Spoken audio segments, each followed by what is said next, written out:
Sahabat sekalian, alhamdulillah kita bisa bersua kembali untuk mengkaji kembali tujuan kehadiran Al-Quran. Oh ya, titik pijak untuk menentukan tujuan kehadiran Al-Quran itu berelasi dengan pemahaman akan asal-usul manusia dan karakteristik dasar kehidupannya yang berelasi dengan kesadaran akan perbedaan ontologis antara manusia dan Allah. Karakteristik dasar kehidupan manusia tersebut adalah 1. Terbatas. Seluruh makhluk di alam semesta tidak bisa melepaskan dirinya dari ikatan ruang dan waktu. Makhluk-makhluk tertentu menempati ruang yang lebih besar dan masa eksisnya jauh lebih panjang. Sementara sebagian makhluk lainnya menempati ruang yang lebih kecil dan masa eksisnya jauh lebih pendek. Namun, pada akhirnya seluruh makhluk termasuk manusia akan sampai pada akhir eksistensinya yang diistilahkan Al-Quran dengan ajal.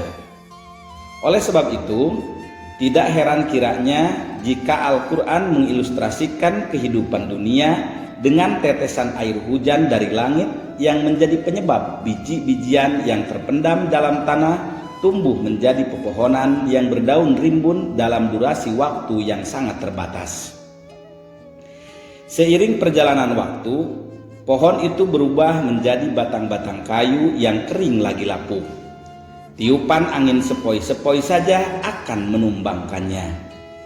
Ilustrasi tersebut setara dengan siklus kehidupan manusia. Saat dilahirkan, manusia memasuki fase anak-anak. Pada hari lain, mereka memasuki masa remaja. Sayang, masa remaja yang begitu menyenangkan tidak akan berlangsung lama. Seiring hentak tarikan napas, mereka akan berubah menjadi lansia yang disetarakan dengan pohon kering. Hembusan angin sepoi-sepoi saja akan mencerabut kehidupannya. Oh ya, sepanjang perjalanan menuju lansia, manusia senantiasa dihadapkan pada kematian yang tidak pernah mengenal usia, sehat, sakit, status, dan kedudukan seseorang. Kematian itu datang setiap waktu secara tiba-tiba. Ia datang tanpa alarm kematian, ia datang tanpa belas kasihan, ia datang menghancurkan segala harapan yang masih tersisa. Kedua, karakteristik hidup manusia itu adalah berubah. Sebagai makhluk, manusia tidak bisa melepaskan diri dari perubahan yang terus-menerus terjadi pada dirinya, terutama perubahan unsur materi. Jika tidak memberikan sesuatu, ia pasti menerima sesuatu, atau memberi sekaligus menerima. Dalam hal ini, gerak didefinisikan dengan berubahnya sesuatu secara bertahap, dari potensi menuju aktualisasi. Karenanya pula, kehidupan manusia terkait erat dengan gerakan untuk mengaktualisasikan seluruh potensi yang dimilikinya, yang dengannya akan mengakibatkan berbagai macam perubahan, baik perubahan dalam dimensi fisik ataupun perilaku. Ya, manusia akan senantiasa bergerak menuju kesempurnaannya. Karakteristik ketiga dari kehidupan manusia adalah ditentukan dan bergantung. Karena unsur jasadiah manusia bersumber dari dunia, secara alamiah ia memiliki ketergantungan terhadap lingkungannya. Dengan demikian, dapat dikatakan tidak seorang pun manusia yang akan mampu eksis jika makhluk-makhluk lainnya tidak eksis. Fakta ini terlihat secara nyata pada realitas kehidupan yang sangat terkait dengan ungkapan jika. Eksistensi manusia tergantung pada eksistensi sesuatu yang lain, dan eksistensi sesuatu yang lain juga tergantung pada eksistensi sesuatu yang lainnya lagi. Di alam semesta ini, setiap makhluk di luar manusia akan bergerak menuju kesempurnaannya masing-masing, sehingga makhluk lainnya bisa memanfaatkannya. Tumbuhan diciptakan supaya manusia dan binatang bisa memanfaatkannya. Binatang-binatang diciptakan supaya manusia bisa memanfaatkannya. Nah, pada saat makhluk-makhluk tersebut mencapai aktualisasi akhir dan dipergunakan manusia, dia telah sampai pada tujuan akhirnya. Namun demikian, Al-Quran mengingatkan, rangkaian kebergantungan tersebut bukanlah lingkaran setan yang membelenggu dan memenjara diri yang tidak ada ujung pangkalnya. Ketergantungan semua makhluk tersebut berujung pada ketergantungan total terhadap sumber asalnya, Allah Subhanahu wa Ta'ala. Keempat, kehidupan itu bersifat relatif. Dalam hal ini, eksistensi dan kualitas kehidupan manusia bersifat relatif. Jika sesuatu dinilai besar, kuat, indah, tua, dan lain-lainnya, penilaian tersebut terbatas dalam bandingannya dengan makhluk-makhluk lain. Jika dikatakan seseorang itu pintar, yang dimaksud adalah dia lebih pintar dibanding manusia yang memiliki IQ berada di bawah dirinya. Jika dibandingkan dengan manusia yang memiliki IQ lebih tinggi, bisa jadi orang itulah yang disebut bodoh. Demikian halnya ketika seseorang dianggap soleh. Penilaian tersebut didasarkan pada perbandingan dengan manusia yang kurang soleh. Karenanya pula, ketika kesalehannya dibandingkan dengan kesalehan orang lain yang jauh lebih tinggi, ia disebut kurang soleh. Oleh sebab itu, Al-Quran mengingatkan manusia agar tidak merasa diri paling kaya, paling pinter, dan paling suci. Fakta-fakta tersebut menuntut adanya satu eksistensi yang senantiasa tetap sebagai sumber segala eksistensi dan tempat kembali seluruh eksistensi. Dialah Allah yang diyakini sebagai kebenaran mutlak. Dalam hal ini, Al-Quran menegaskan seluruh makhluk, termasuk manusia, mereka memperoleh eksistensinya dari Allah dan karenanya pula ia tergantung padanya. Di samping itu, Al-Quran menegaskan seluruh makhluknya merupakan tanda atau ayat dari wujud tidak berbatas yang menjadi sumber kehidupannya.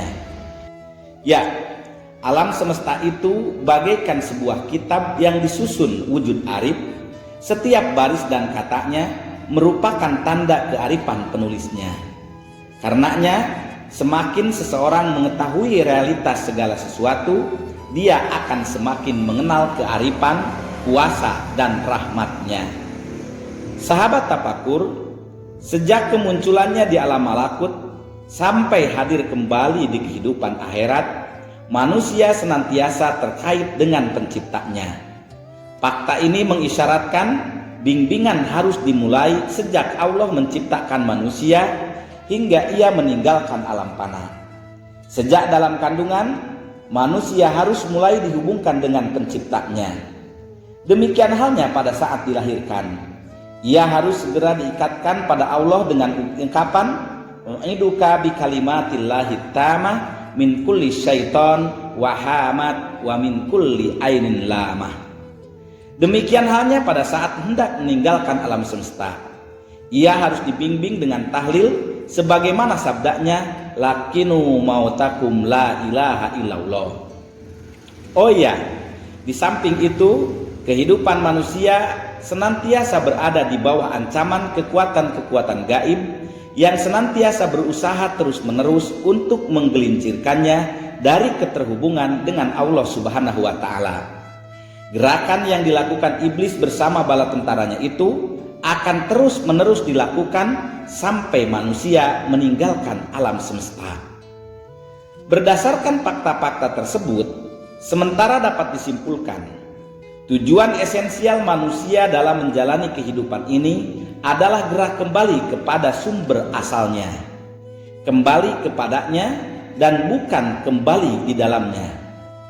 Dalam perspektif tasawuf, terdapat satu aksioma yang menyatakan akhir berarti kembali pada awal.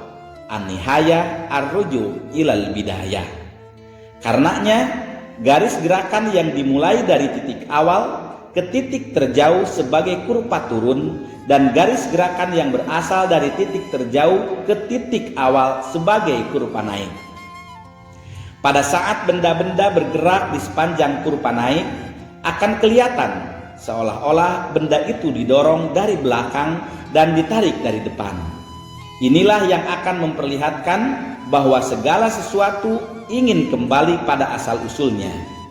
Sesuatu yang keluar dari laut dan kemudian kembali lagi ke laut, berarti ia kembali pada asal-usulnya. Apapun yang dipisahkan dari asal-usulnya akan senantiasa berusaha ingin bertemu kembali, sebagaimana halnya Hawa yang selalu merindu Adam. Sebagai ilustrasi, dalam realitas kehidupan sehari-hari, ketika seseorang berdoa untuk keluarganya yang berangkat dari rumah, doa yang dipanjatkannya itu mudah-mudahan ia sampai di tempat tujuan dalam keadaan selamat. Nah, tujuan yang dimaksud si pemohon itu adalah kembali ke rumah yang menjadi titik pemberangkatannya. Jika manusia berasal dari Allah, ia adalah milik Allah dan akan kembali kepadanya.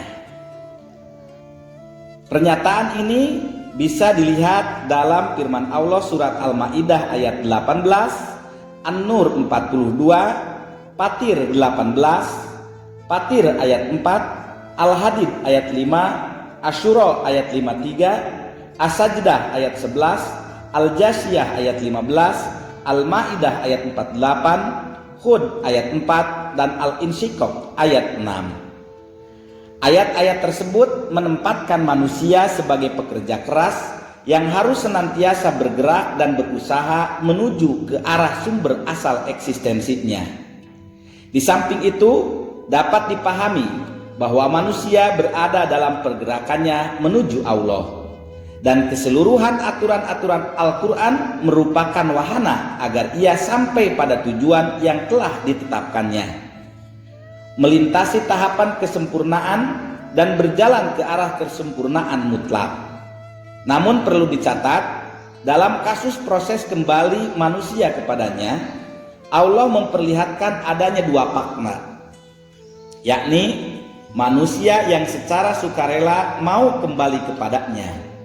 Ada pula manusia yang tidak mau kembali kepadanya, namun Allah tetap akan memaksa, hingga akhirnya manusia tersebut akan kembali dalam keadaan hina. Kondisi kembali dalam keadaan terpaksa merupakan indikator penyesalan, sementara kembali dalam keadaan ridho merupakan indikator keselamatan. Oh iya, karena pada saat datang ke muka bumi, seluruh manusia berada dalam keadaan selamat, ia pun dituntut untuk kembali kepadanya dalam keadaan selamat yang berasal dari akar kata sin, lam, dan mim. Lafaz ini mengandung makna menjadi hening, berada dalam ketentraman, telah menunaikan kewajiban, lunas membayar hutang, berada dalam kedamaian yang sempurna. Dalam makna yang kedua, lafaz salam bermakna menyerahkan diri secara total kepada Allah, yang darinya muncul lafaz Islam yang bermakna kedamaian, keselamatan, dan keamanan. Dalam hal ini, Islam merupakan jalan untuk mencapai keselamatan, kedamaian, atau rasa aman. Dengan demikian, seorang muslim adalah orang yang akan membayar lunas utangnya, melaksanakan kewajibannya, berada pada kedamaian sempurna, ketentraman, dan keheningan. Dari sini dapat dipahami, keselamatan menjadi tujuan akhir perjalanan hidup manusia, dan karenanya ruang keselamatan di akhirat diistilahkan dengan Dar as-Salam. Surat Al-An'am ayat 127, juga surat Yunus ayat 25. Demikian halnya ketika manusia memasuki tempat yang menjadi cita-cita hidupnya. Ia disambut dengan ucapan salam dari para malaikat dalam berbagai variasi redaksinya. Salamun alaikum tibtum fadkhuluha. Surat Al-Jumar ayat 73. Terkadang diungkapkan salamun alaikum bima sobartum panikma uqbaddar. Surat Ar-Ra'd ayat 24. Udhuluha bisalam aminin. Surat Al-Hijr ayat 46. Salamun alaikum udhulul jannah bima kuntum ta'malun. Surat An-Nahl ayat 32. Allah pun mengulang-ulang salam sebagai bentuk sanjungan terhadap orang-orang saleh ketika mereka bertemu dengannya. Mereka telah menjalani hidup yang baik selama di dunia, dan oleh karena itu mereka dijanjikan tempat-tempat yang penuh kenikmatan. Mereka akan selamat dari murka dan siksa Allah. Oleh sebab itu, tidak heran kiranya jika Nabi Isa memohon kepada Allah agar melimpahkan keselamatan pada dirinya saat dilahirkan, yang mencakup keselamatan selama perjalanan hidupnya di dunia, pada saat meninggal dunia, yakni pada saat manusia hendak meninggalkan alam semesta, dan pada saat kebangkitan. Lihat surat Maryam ayat 33. Keselamatan di kehidupan akhirat yang menjadi tujuan akhir perjalanan hidup manusia itu erat kaitannya dengan keselamatan hati. Hal ini dapat dicermati dari redaksi pada hari tidak ada manfaat harta dan anak kecuali yang datang pada Tuhannya dengan hati yang selamat. Lihat Asy-Syu'ara ayat 89. Atau bisa juga dilihat dalam surat Asy-Shaffat ayat 84. Dua ayat tersebut menegaskan keselamatan hati menjadi kunci keselamatan perilaku yang dengannya akan menjadi jaminan keselamatan di kehidupan akhirat. Realitas ini ditegaskan Nabi dalam sabdanya, ingatlah bahwa dalam tubuh manusia itu ada segumpal daging yang jika ia selamat, seluruh amal perbuatannya akan selamat. Sebaliknya, ketika segumpal daging itu rusak, seluruh amal perbuatannya akan rusak. Segumpal daging itu adalah hati. Sahabat sekalian, keselamatan hati akan berdampak pada keselamatan perilaku seseorang dalam penghambaannya kepada Allah, yaitu menjalankan tugas, memelihara, dan mengembangkan alam untuk kemaslahatan manusia, bukan mengadakan kerusakan yang menimbulkan kesengsaraan bagi manusia. Oleh sebab itu pula, seluruh perilaku keberagamaan diizofatkan pada Islam yang bermakna dasar selamat. Bahkan dalam sebuah riwayat disebutkan, Nabi mendefinisikan seorang muslim itu dengan orang yang mampu menyelamatkan muslim lainnya dari bahaya lisan dan perilakunya.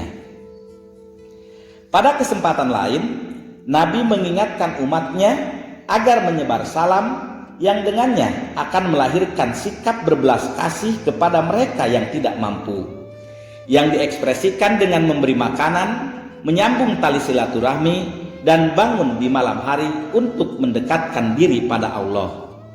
Jika orang Islam telah berperilaku seperti itu, Rasul menjamin mereka akan masuk surga dalam keadaan selamat. Fakta-fakta tersebut menguatkan bahwa tujuan hidup manusia yang menjadi basis fundamental diturunkannya Al-Quran adalah kesadaran manusia akan proses gerak kembali kepada Allah dalam keadaan selamat. Bahkan secara tegas Allah mengingatkan manusia agar tidak mati dalam keadaan kafir. Wala tamutunna illa wa antum muslimun. Menurut Abdul Munir Mulkan, hanya Allah yang berwenang dan mampu mengatur, sehingga manusia hanya berfungsi beribadah mendekatkan diri pada Allah untuk mencari ridhonya, sehingga diharapkan ia selamat di dunia dan di akhirat. Di samping itu, dalam Al-Quran ditemukan pula kebalikan qalbun salim yang diistilahkan dengan qalbun marid, hati yang sakit, yang dengannya akan memunculkan beragam perilaku menyimpang dari kemanusiaan, yakni perilaku menipu terhadap Allah dan manusia lainnya, yang pada hakikatnya menipu diri sendiri. Surat Al-Baqarah ayat 10.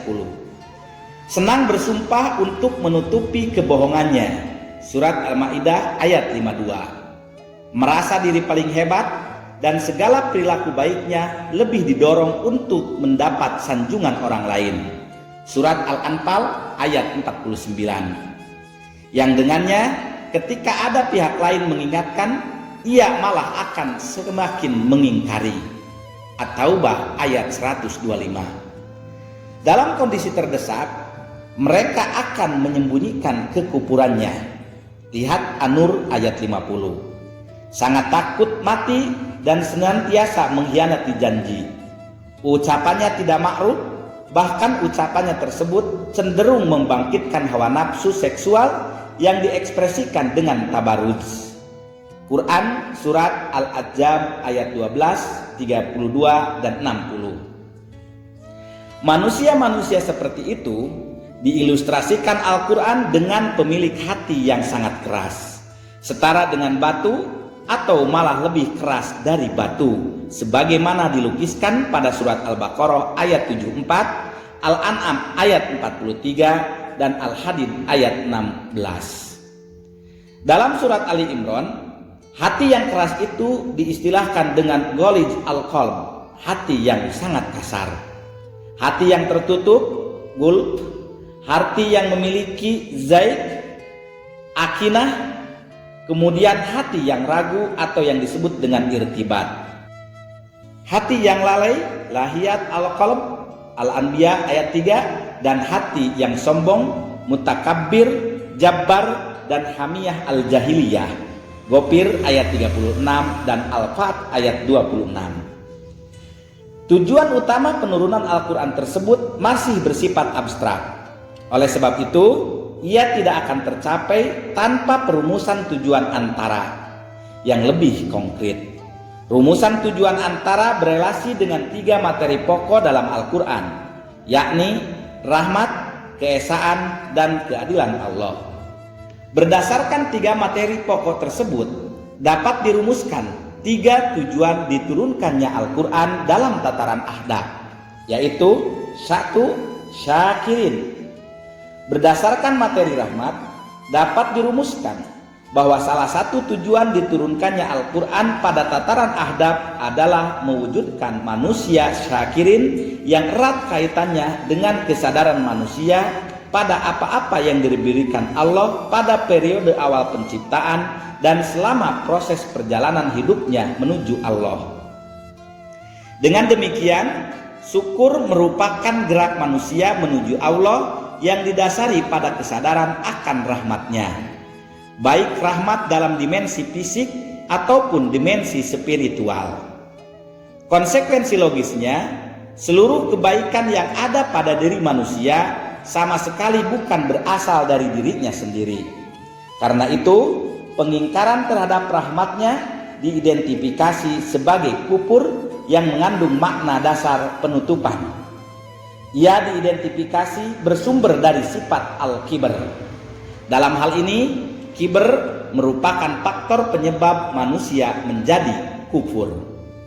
Sahabat tafakur, bersyukur merupakan dasar bagi tumbuhnya mental yang sehat. Dalam hal ini, ketika seseorang mensyukuri hidupnya, sekurang-kurangnya ada 4 hal yang akan terjadi pada dirinya, yaitu pertama, syukur menjadikan hidup akan terasa sangat berharga. Karenanya, setiap detik akan dihargainya dengan harga yang mahal.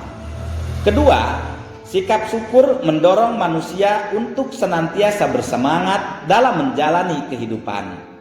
Setiap kali memperoleh karunia, hal itu akan membangkitkan semangat untuk menjalani kehidupan dan memanfaatkan kesempatan sisa usianya sebagai bekal berharga meraih masa depan yang lebih mulia. Ketiga, syukur yang sudah menjadi karakter akan membentuk sikap optimis dalam berjuang dan menatap masa depan.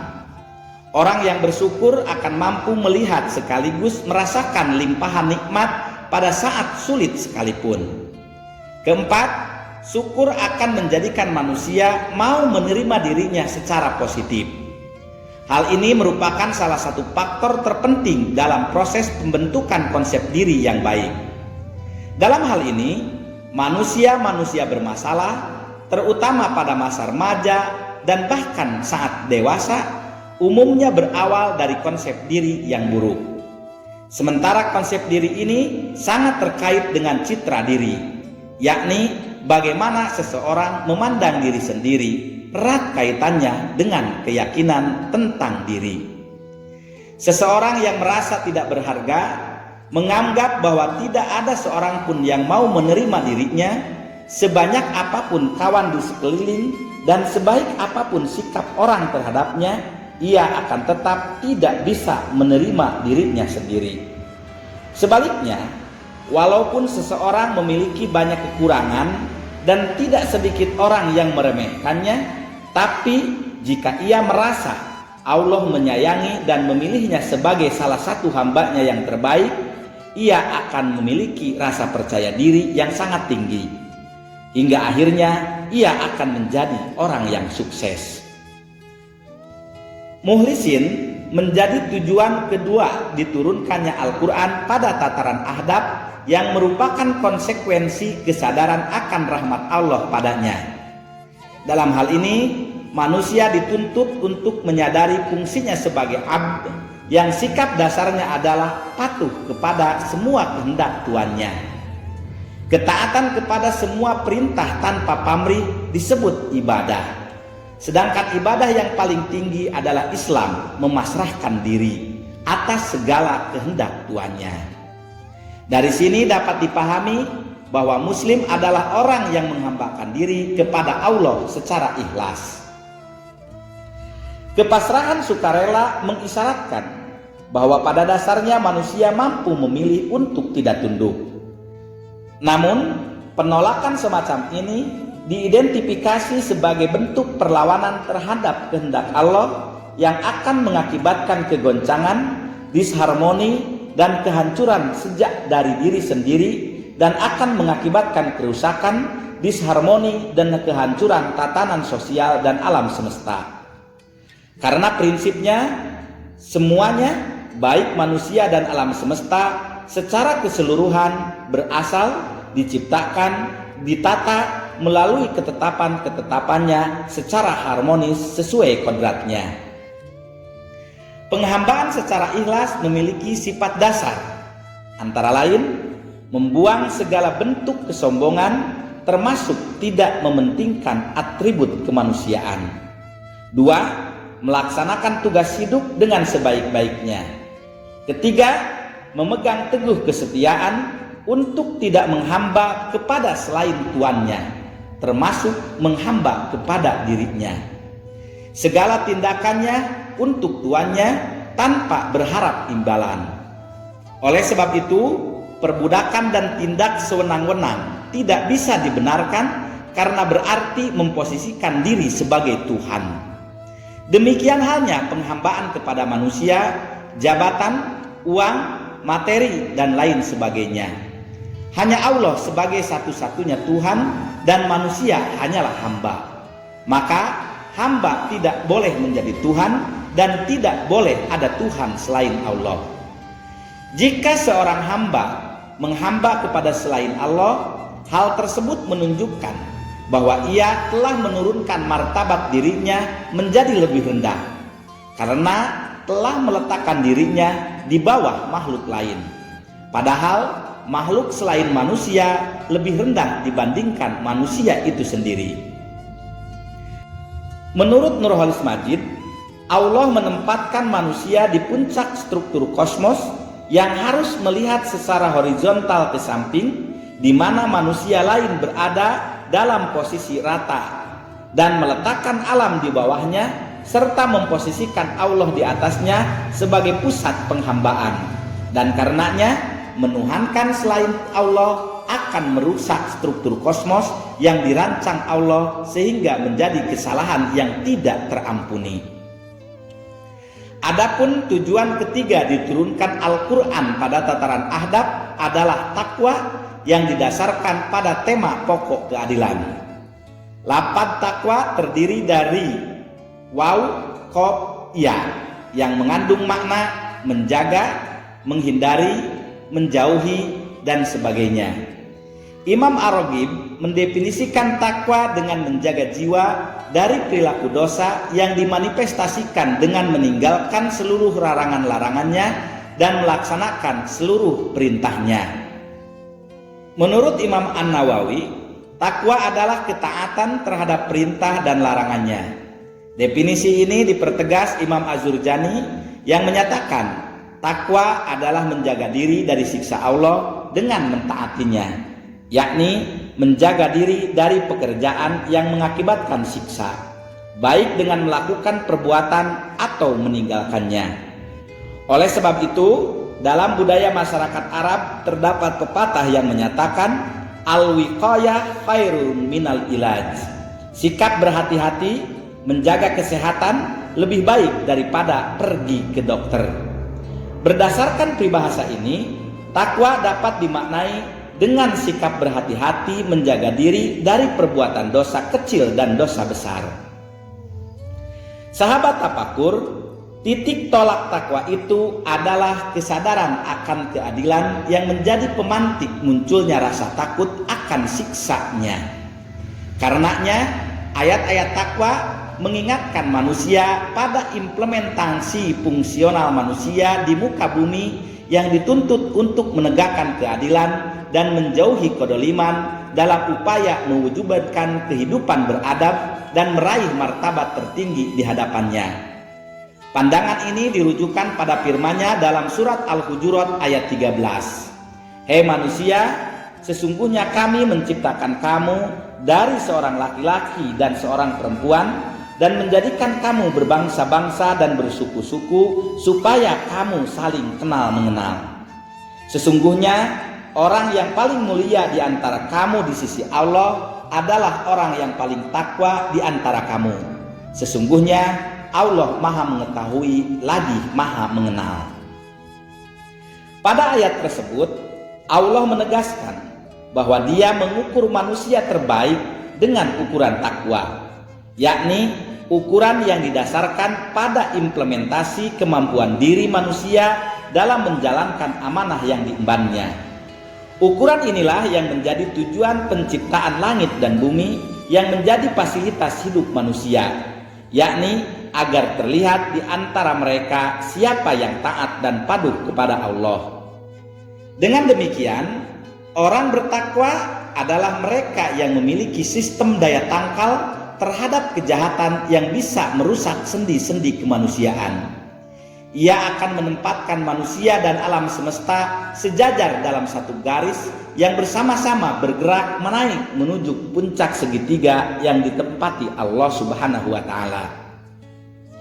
Oh ya, deskripsi Al-Quran terkait keadilan di kehidupan akhirat bertujuan untuk menciptakan kondisi penilaian diri pada saat ini melalui takwa.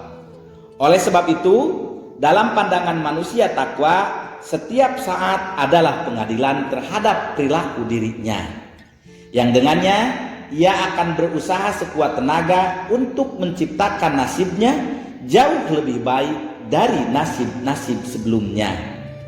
Ia menyadari nasib baiknya di kehidupan akhirat sangat ditentukan perilaku baiknya di kehidupan dunia. Dalam pikirannya, akhirat bukanlah ruang dan waktu yang jauh.